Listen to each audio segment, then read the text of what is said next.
오늘 저녁에는 생수 되신 예수님 이런 제목으로 같이 은혜를 사모하겠습니다. 우리가 지난 시간까지 세례 요한에 대해서 살펴보았어요. 지난까지의 이야기가 세례 요한의 전부입니다. 다시 오늘 밤에 간단하게 정리하고 오늘 본문 말씀은 제가 오늘 밤하고 다음 수요일까지 이 말씀을 나누어서 전하겠습니다. 세례 요한은 왜 태어났는지, 무엇을 위해 살아야 되는지 자기의 정체성이 확실했습니다. 여러분, 자신의 정체성을 가지고 산다는 것이 얼마나 중요한 일인지 모릅니다.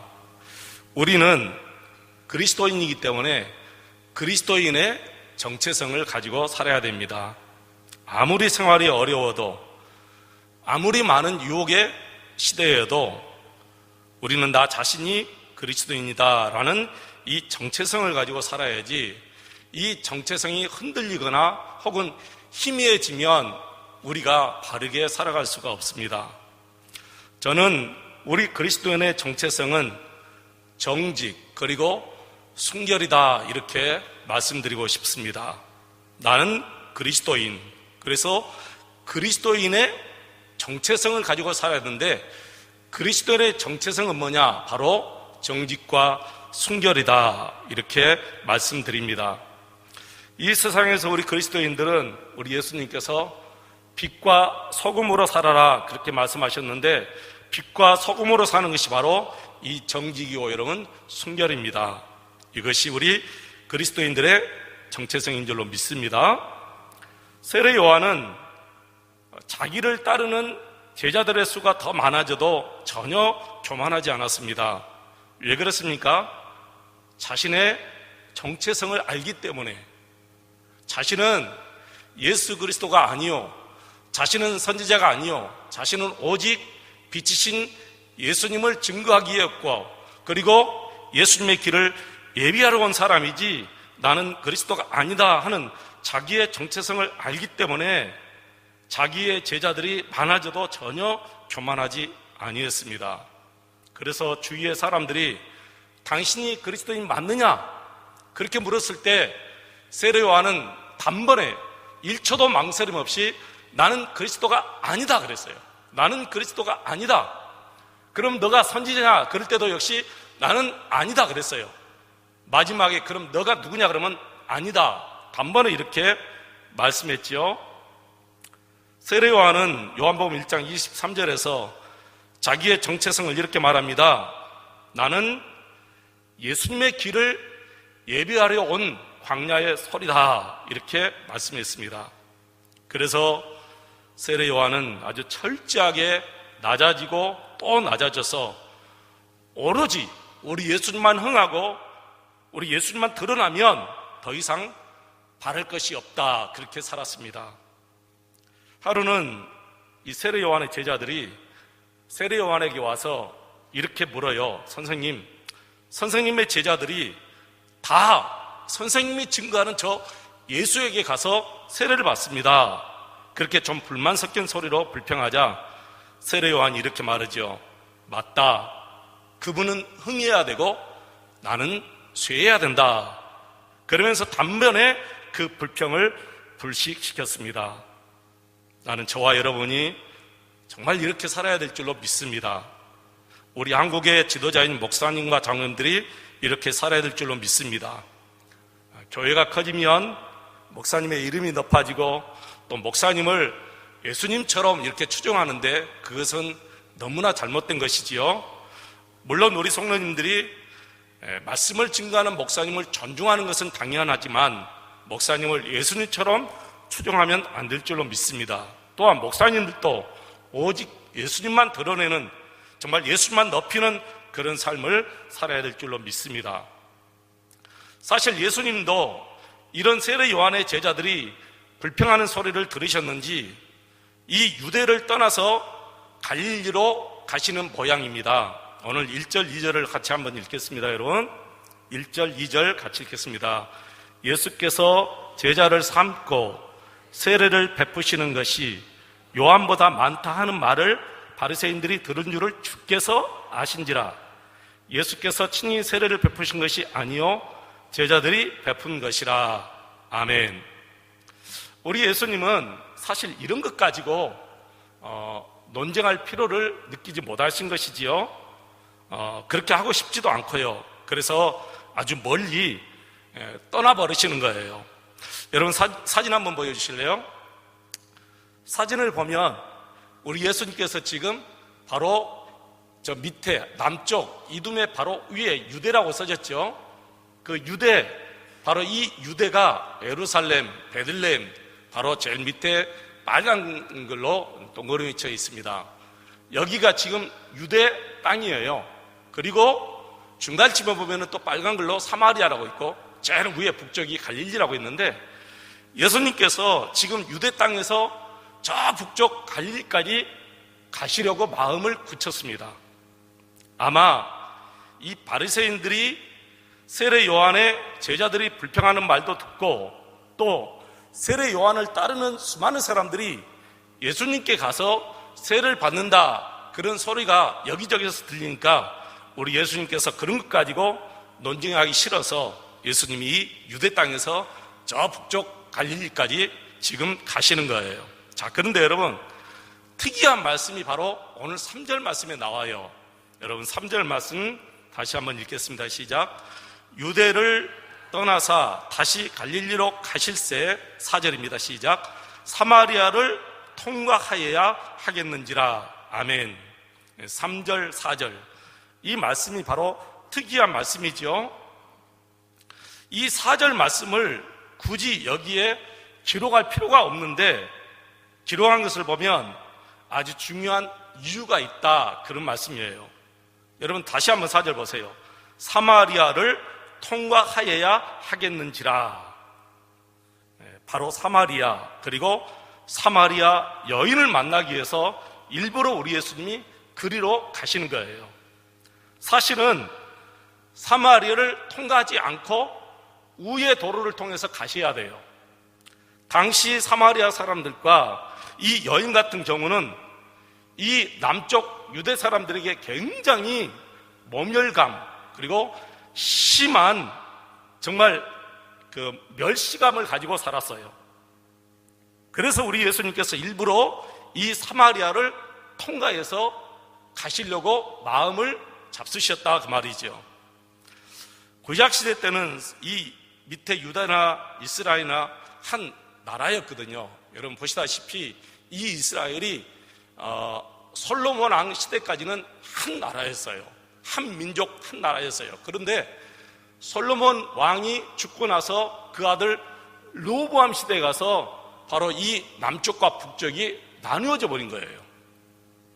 여러분 잘 아시지요? 솔로몬 왕이 얼마나 많은 세금을 거두어 들였는지, 그리고 노역을 많이 시켰어요. 그러니까 백성들이 지쳐있죠.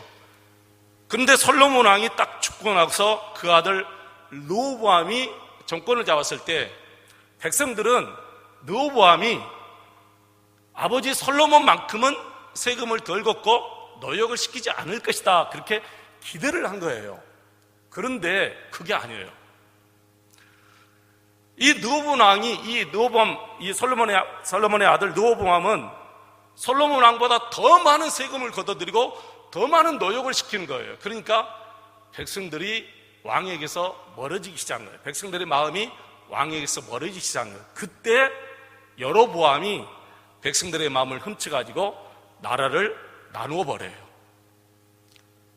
이 나라가 나누어질 때 유다 지파가 그 당시 예루살렘을 차지해서 살고 있었죠. 그러니까 이 유다 지파를 중심으로 예루살렘을 산파선 그어놓고 그 밑으로 남쪽은 유다 나라, 그리고 북쪽은 이스라엘, 예전에 쓴 그 이스라엘 나라 그렇게 썼어요. 그리고 남쪽 유다는 수도가 예루살렘이 자연스럽게 돼버리고 북쪽 이스라엘은 수도가 사마리아가 된 거예요. 그렇게 살다가 남쪽 북쪽 모든 나라가 다 우상 숭배를 하는 거예요. 북쪽 이스라엘이 먼저 아수르에게 망하죠. 그리고 나중에 남쪽 이제 유다도 바벨론에 의해서 망해버려요. 자, 그런데 북쪽 이스라엘은 아수르로 포로 끌려가서 거기서 이제 혼혈족이 돼버린 거예요. 아수르 사람들과 결혼을 하여.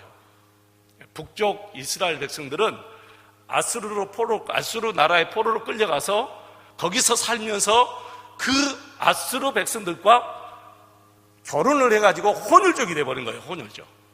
그런데 남쪽 유다 백성들은 바벨론 포로 70년 동안 전혀 혼혈족이 되지 않아요. 끝까지 자기 민족의 정체성을 지켜요. 우리는 절대로 바벨론 사람들과 결혼할 수 없다. 우리는 이방 사람들과 전혀 결혼해서는 않는다 하고 자기 민족의 정체성을 탁 지켜나가요. 그래서 70년 동안 유다 백성들은 이 바벨론 사람들과 섞이지를 않아요. 근데 북쪽 이스라엘은 그냥 아수르와 섞여져 버린 거예요. 그리고 이제 세월이 흘러서 북쪽 이스라엘도 남쪽 유다도 다 회복이 되고 하나가 된 거예요. 민족이 이제 다 하나가 돼요. 근데 문제는 하나가 됐지만 남쪽 유대 사람들과 북쪽 사마리아 사람들은 섞여 살 수가 없어요. 왜 그러죠? 남쪽 유다 사람들이 이 북쪽 사마리아 사람들을 너희들은 혼혈족이다 그래가지고 아예 상대를 하지 않아요. 그러면서 심한 반감을 가지고 모멸감을 주면서 심지어는 개 취급을 한 거예요. 너희들은 개다 그 말이에요. 너희들은 개 같은 동족이다 그렇게 생각을 해요. 그래서 오늘 9절 말씀에 그랬잖아요. 사마리아 여자가 이르되 당신은 유대인으로서, 예수님도 유다 지파 유대 사람이잖아요. 예수님은 유다 지파 사람이에요. 그래서 예수님도 유다 사람이에요. 그러니까 당신도 유대인으로서 어찌하여 사마리아 여자인 나에게 물을 달라 하나이까 하니 이는 유대인이 사마리아인과 상종하지 아니함이러라 그렇게 얘기한 거예요. 그런데 오늘 4절 말씀 보니까 예수님이 이렇게 말해요. 사마리아를 통과하여야 하겠는지라. 이 4절 말씀이 이제 여러분 왜 이 말씀을 성경에 이렇게 기록했는지 아시겠죠? 사실 이 말씀은 들어가지 않아도 될 말을 굳이 우리 하나님께서 성경에 집어넣은 이유는 예수님께서 유대 사람들이 멸시하고 유대 사람들이 정말 개같이 취급하는 그 사마리아 사람들을 만나러 가기 위해서 일부러 이 말씀을 쓰신 거예요. 그 사마리아 사람 중에서도 그 여인을 만나기 위해서 바로 이 말씀을 쓰신 거예요. 그래서 유대 사람들은 저 북쪽 갈릴리를 가더라도 사마리아로 거쳐서 가면 가까울 텐데 일부러 사마리아 사람들과 말 한마디 섞여지기 싫으니까 일부러 뺑 돌아서 이렇게 갈릴리로 가거든요.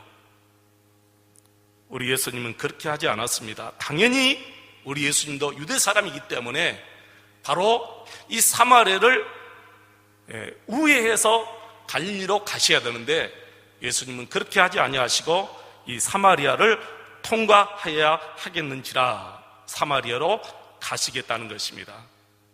여러분, 예수님 안에는 구별이 없다 하는 것을 말씀해 주시는 거죠. 사람들은 구별을 잘 짓습니다. 그렇죠? 나는 이래서 너와 다르다. 제가 서울에 있을 때 그 민영 아파트에 사는 사람들이 잘 사는 사람들이, 민영 아파트에 사는 사람들은 잘 사는 사람들이었고 그 당시 대부분 자기들 스스로가 그래요. 자기들 스스로가 우리는 잘 사는 사람이고 우리는 하이트 칼라 사람이다 그렇게 생각해요.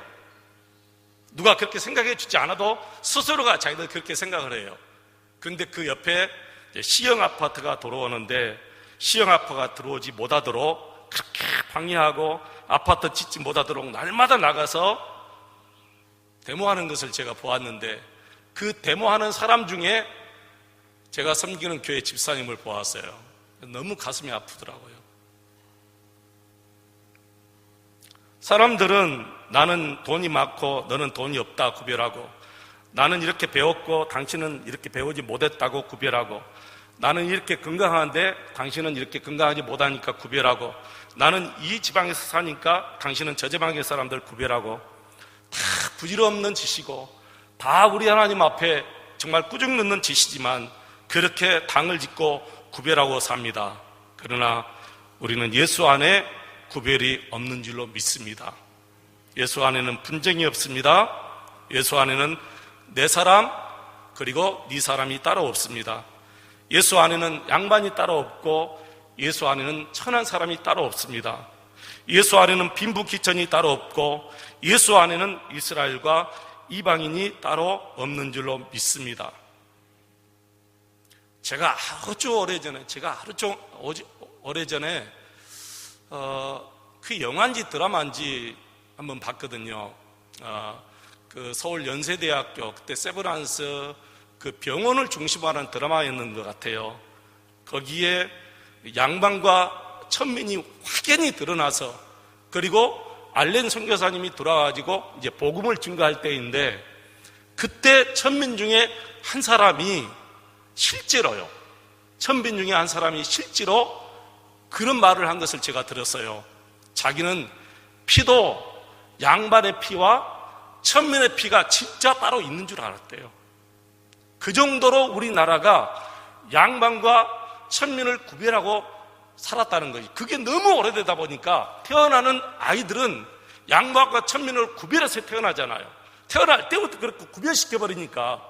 그러니까 그 사람이 하는 말이 자기는 지금까지 양반의 피와 천민의 피가 따로 있는 줄 알았는데 자기 자신은 천민의 피인 줄 알았대요. 여러분 얼마나 불행한 삶을 우리 조상들이 여러분 사신 줄 아십니까? 그래서 성경은 이렇게 말합니다. 골로새 3장 11절에 보니까 거기에는 헬라인이나 유대인이나 할렙파나 모할렙파나 야만인이나 수고디아인이나 종이나 자유인이 차별이 있을 수 없나니 오직 그리스도는 만유시요 만유 안에 계시니라. 골로새서 3장 11절 말씀입니다. 예수 안에는 종이나 자유인이 차별이 있을 수 없다는 거예요.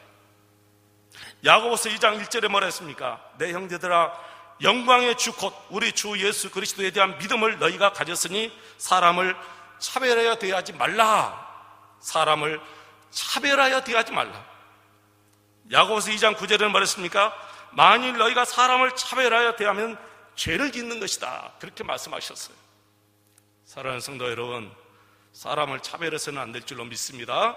우리 교회는 모든 사람들이 다 오셔야 돼요.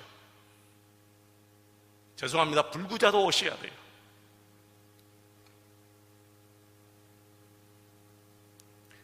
건강한 사람과 몸이 불편한 사람들이 섞여서 예배를 드려야 하나님께서 정말 기뻐하시는 거예요. 우리 교회는 가난한 사람들도 오셔야 돼요. 부자와 가난한 사람들이 섞여서 예배를 드려야 진짜 하나님이 기뻐하시는 교회예요. 근데 서울 강남의 어떤 교회는 정말 부자들만 가는 교회가 따로 있어요. 그리고 그 부자들만 다니는 그 교회는 특정 지역의 사람들만 가는 거예요. 그 외의 사람들은 가지를 못해요. 왜 그럴까요? 가면은 스스로가 상처받고 나오니까 다 끼리끼리 모여버리는 거예요. 거기는 다 주일날 낮에 여인들이 명품백 3,000원 이하의 명품백을 가지고 다니잖아요. 김윤옥 여사가 받았다는 그 3,000만 원짜리 명품백은 도대체 어떻게 생겼는지 한번 만져보기라도 했으면 좋겠어. 나 죽을 때까지 못 만지고 살 것 같아요. 혹시 우리 성도님들 중에 돈 있는 분이 우리 집사람 3,000만 원짜리 명품백 하나 사주십시오. 어떤 백인지 정말. 그리고 그 교회는 겨울에 모피를 입고 다니지 않는 사람이 없답니다. 그러니까 그렇지 못한 사람은 다 상처받고 나오는 거예요.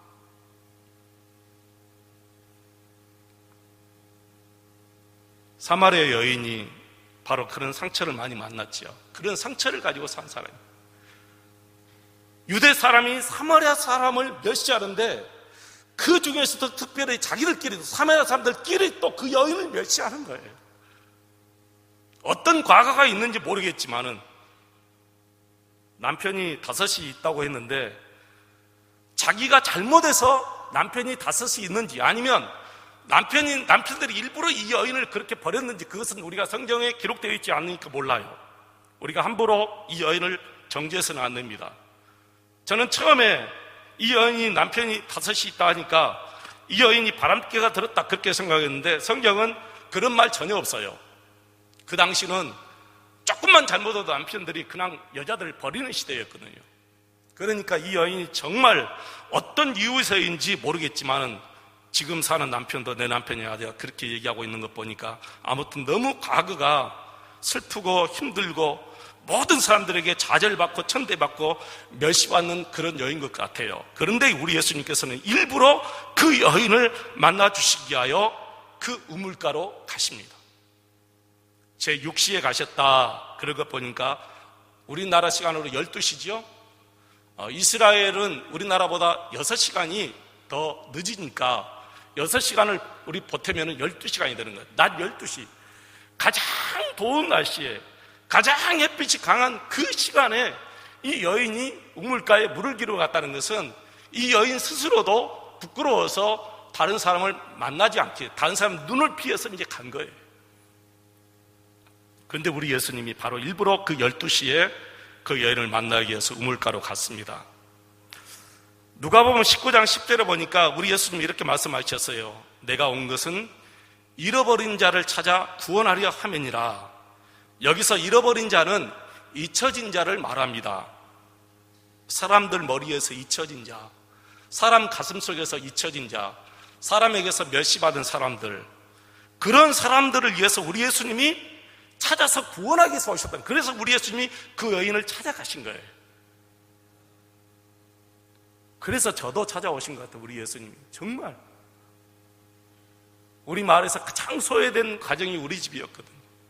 정말 불쌍하고 가난한 집이 우리 가정이었는데 우리 예수님이 바로 이 말씀 따라 소외된 자 나를 찾아오신 거예요. 소외된 자 우리 어머니 아버지를 찾아오신 거예요. 나는 우리 예수님이 여러분도 찾아오신 줄로 믿습니다. 여러분 스스로가 우리 예수님을 찾은 것이 아니라 우리 예수님께서 여러분을 찾아오신 거예요. 그리고 요한복음 10장 10절에 뭐라 했습니까? 내가 온 것은 양으로 생명을 얻게 하고 더 풍성히 얻게 하려는 것이라. 이 여인에게 이제 생명의 풍성함을 주시기 위해서 오신 거죠. 여러분 이 여인이 예수님을 만나서 생수이신 예수님을 만나서 이제 정말 그 삶이 풍성해졌듯이 나는 저와 여러분이 우리 예수님을 만났기 때문에 이제는 풍성한 삶을 살았으면 좋겠어요.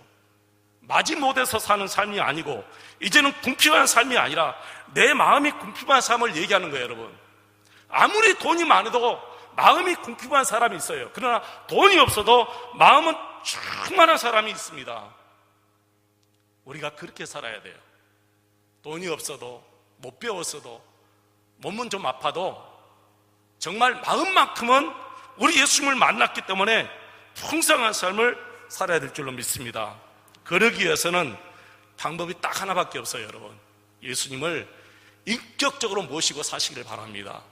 예수님을 인격적으로 모시고 살아야 돼요. 정말 이 말씀 강조하고 싶어요. 인격적인 예수님을 만난다 이 말은 내가 예수님을 인격적으로 섬기는 것을 얘기하는 거예요. 아내가 남편을 인격적으로 대해주듯이 정말 어떤 분들은 남편 대하는 것보다 더 못하게 예수님을 대하는 분들이 너무 많아요. 정말 예수님이 여러분의 남편보다 더 못하신 분입니까? 아니잖아요. 여러분 상사 어떻게 대합니까? 여러분 직장에서 여러분 상사 어떻게 대하죠? 인격적으로 대해야 돼요. 안 그러면 어떻게 되죠? 금방 표시가 나요. 견디지를 못해요. 혹은 상사가 여러분을 인격적으로 대하지 못할 때 아주 심한 모욕감을 받고 내가 이 회사만 다냐 그러면서 막 뛰쳐나오려고 하잖아요. 우리 예수님은 나에게 얼마나 인격적인 손상을 많이 당하고 살았는지 생각해 보시기를 바랍니다. 인격적인 예수님을 만나고 인격적으로 살아간다 이 말은 매 순간순간 내가 예수님을 인격적으로 모시고 사는 거예요. 예수님의 인격을 내가 존중해주고 사는 거예요. 그래서 예수님 앞에서는 말도 함부로 해서는 안 됩니다. 예수님 앞에서는 생각도 함부로 가져서는 안 됩니다. 왜요? 다 아시기 때문에. 내 안에 계신 예수님이시기 때문에 예수님을 모시고 사는 사람들은 정말 예수님을 인격적으로 대접하고 살아가시기를 축원합니다. 그때 여러분의 삶이 정말 풍성해져요. 여러분의 삶이 풍성해집니다. 우리 예수님이 말씀하셨어요. 내가 온 것은 양으로 이미 생명을 얻게 하고 더 풍성하게 얻게 하려는 것이라. 구원을 얻었다, 여기가 이제 끝이 아니에요. 구원을 얻고 난 이후의 삶이 풍성해져야 된다는 거예요. 저와 여러분의 삶이 풍성해지시기를 축원합니다.